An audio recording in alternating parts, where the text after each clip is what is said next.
Okay, dear students, now we'll start the next topic. The next chapter, you can say that is about measure of dispersion, moments, and skewness. So first of all, we will see what is the introduction.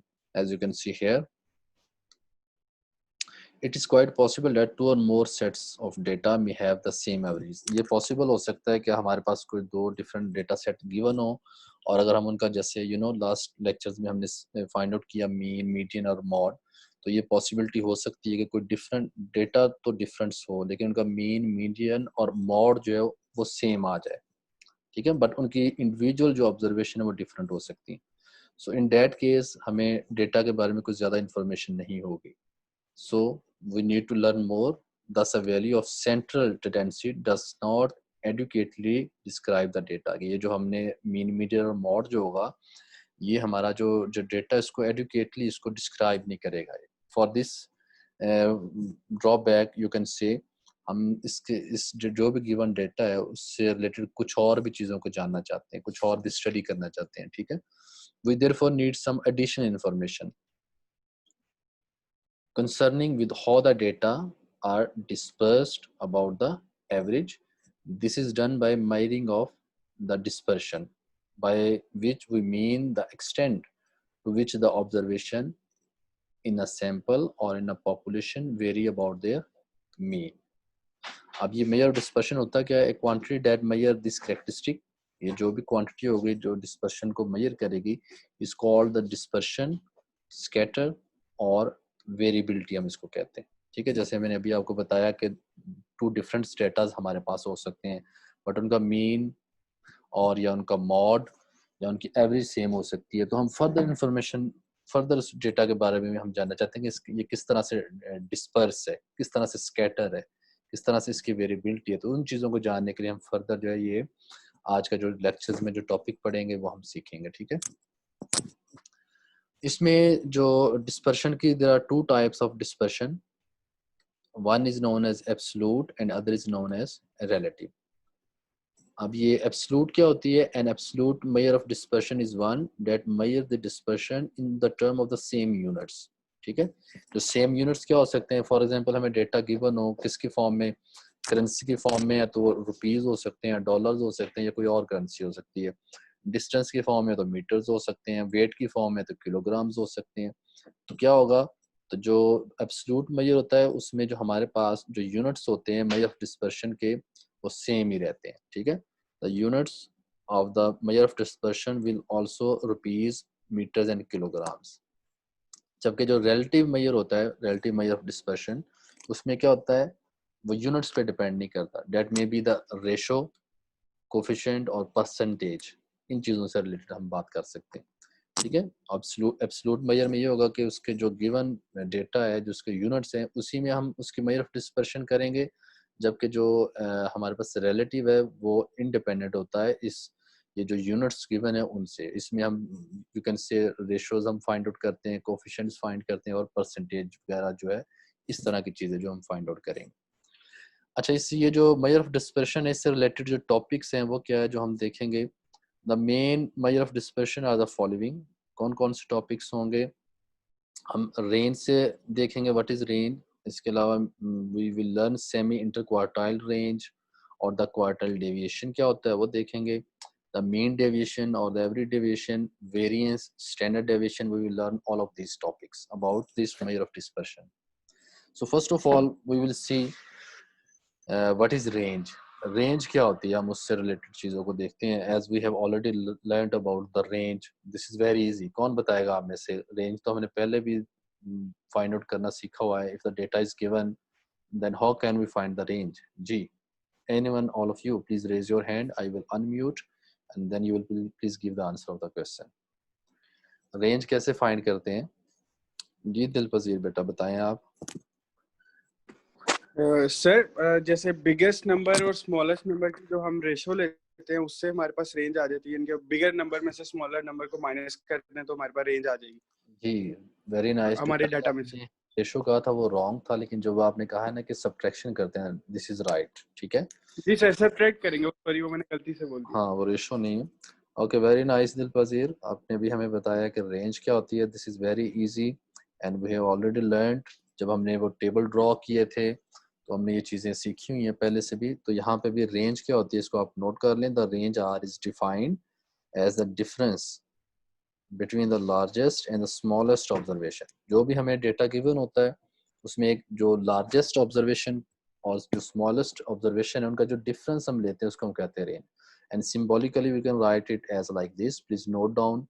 Range का formula भी कह सकते हैं in the other sense, R is equal to X M. X M mean the maximum, ठीक है, जो observation हमारे पास डेटा में होगी, माइनस एक्स नॉट जो स्मॉलेस्ट होगी। So range is equal to X M minus X naught, ठीक है। इसी तरह से इसका फार्मूला आप नोट करें। द कोफिशिएंट ऑफ डिस्पर्शन क्या होता है उसके लिए formula is this one.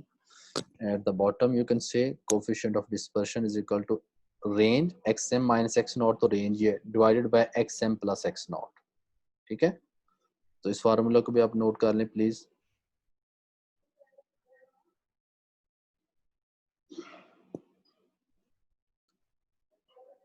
So please note down this two formulas. अभी आपने रेंज देखा उसका formula X M minus X naught, और कोफिशिएंट डिस्पर्शन आपने देखा that is equal to X M minus X naught divided by X M plus X naught. Clear? I hope कि आप सबने इसको नोट कर लिया होगा। ये जो दोनों फार्मूलाज हैं यू कैन से, और इनको हम यूज करते हुए नेक्स्ट जो है अपने क्वेश्चंस भी सॉल्व करेंगे।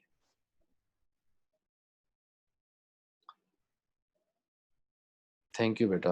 ओके, अभी हम क्वेश्चन एक सॉल्व करते हैं, that is example 4.1। It is very easy.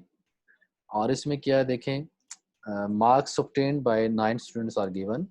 कोई से भी 9 स्टूडेंट्स हैं, उनके जो मार्क्स हैं किसी भी सब्जेक्ट में यू कैन से वो गिवन है हमें, दिस एग्जांपल 4.1, ठीक है। और हमने फाइंड क्या करना है, we need to find the range and coefficient of dispersion. We need to find two things. So this is very easy now. अभी हमने फार्मूला भी देखा कि उसके थ्रू अगर हमें इसको फाइंड आउट करना है तो बड़ी आसानी से हम फाइंड कर सकते हैं।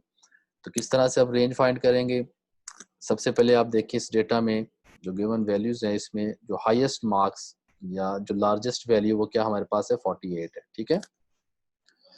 और इसी तरह से द लोएस्ट मार्क्स और the smallest value in the given data is 32। The formula of range is this one, X M minus X naught. Values put करके इनको सब्ट्रैक्ट कर दे तो हमारे पास इसकी क्या आ जाएगी, रेंज आ जाएगी, ठीक है। And if we need to find the coefficient of dispersion तो उसके लिए फार्मूला इज दिस वन, कि वो वैल्यूज को ऊपर सब्ट्रैक्ट करना है, नीचे प्लस करके इनके रेशियो लेंगे तो हमारे पास क्या आ जाएगा, कोफिशिएंट ऑफ डिस्पर्शन आ जाएगा। So in this example we learned how to find the range and coefficient of dispersion. Be clear to everyone? जी dear students, ठीक है। कोई प्रॉब्लम इस क्वेश्चन में समझने में, कोई फार्मूला में? Thank you so much. Okay, after this now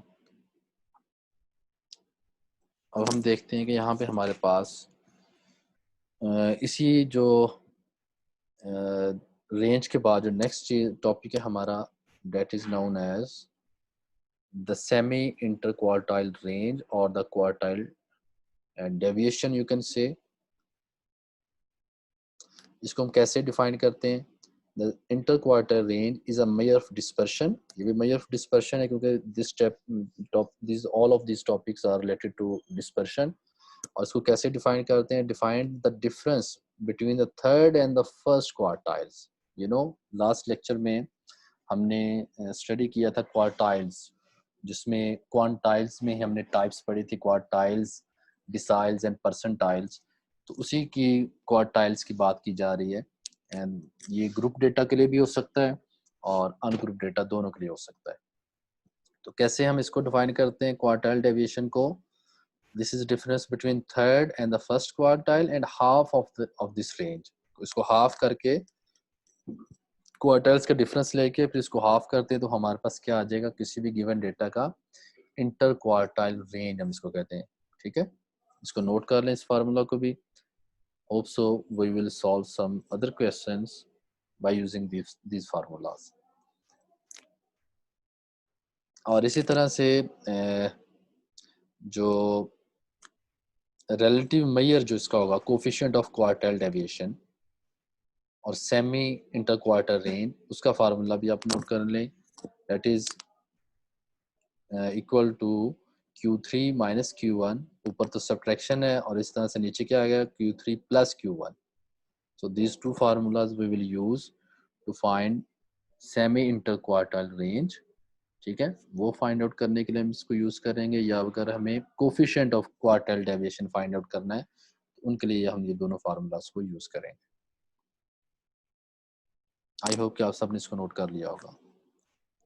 चले जी क्वेश्चन अभी आपको देता हूँ और इसको आप खुद से सॉल्व करेंगे, बट आई थिंक सो आपके पास वो नोट भी होगा. You can see the question example 4.2. Can you see it? Example 4.2 देखें आप सब. क्या इसमें स्टेटमेंट को जरा you please read it keenly कि इसमें क्या गिवन है. Find the quartile deviation find करना है and the coefficient of quartile deviation for the data in example 3.11 और द फ्रीक्वेंसी डिस्ट्रीब्यूशन एग्जांपल 3.13. जी आप सबके पास आई होप कि ये एग्जांपल 3.1 हमने सॉल्व की थी, ठीक है, और 3.13 आप सबके पास ये पीडीएफ फॉर्म में भी गिवन है. वहां से आप देखें कि लास्ट टाइम हमने जो 3.11 एग्जाम्पल और 3.13 एग्जाम्पल है उसमें जो क्वार्टाइल्स की वैल्यूज हमने फाइंड आउट की थी, ठीक है, ये बल्कि हमने अभी कल ही किया है. We did this all of this thing the day before. कि आपने क्वार्टाइल्स की वैल्यूज को फाइंड आउट किया था, उनको यूज करते हुए आप फाइंड करें. अभी क्या फाइंड करेंगे? Quartile deviation and coefficient of quartile deviation. जी hurry up, do it right now.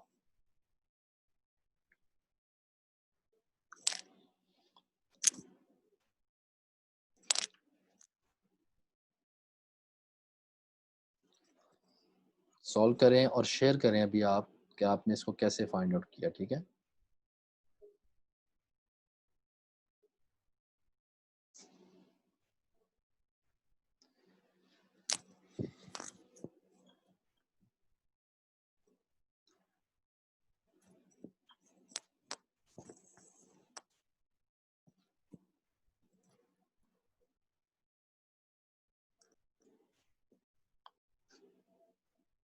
Ji students solve कर रहे हैं इसको क्वेश्चन को. Please write me in chat.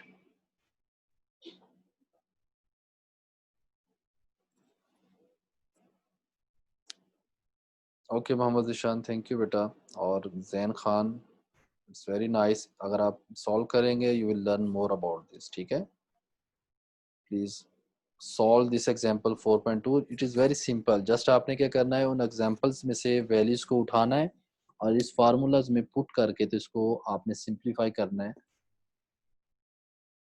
So it is very easy, just you take the values of Q1 and Q3, ठीक है. ये दोनों जो क्वेश्चन एग्जांपल 3.11 और 3.13 वहां से वैल्यूज को लें और इस फार्मूलाज में पुट कर दें जो अभी हमने क्वार्टाइल डेविएशन का देखा है और coefficient of quartile deviation. Simplify करें, इसका आंसर आ जाएगा.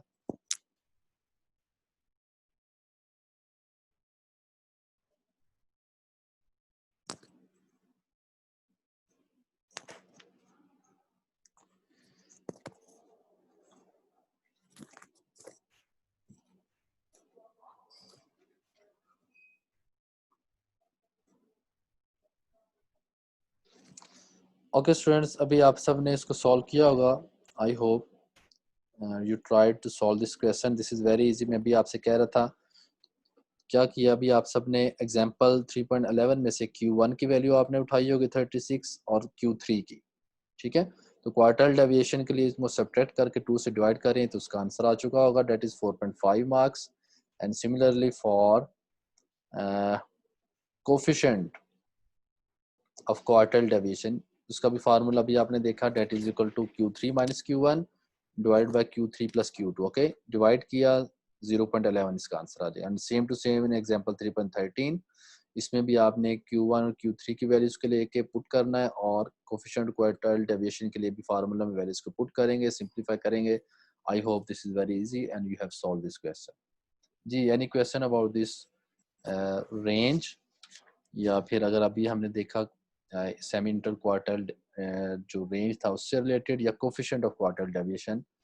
जी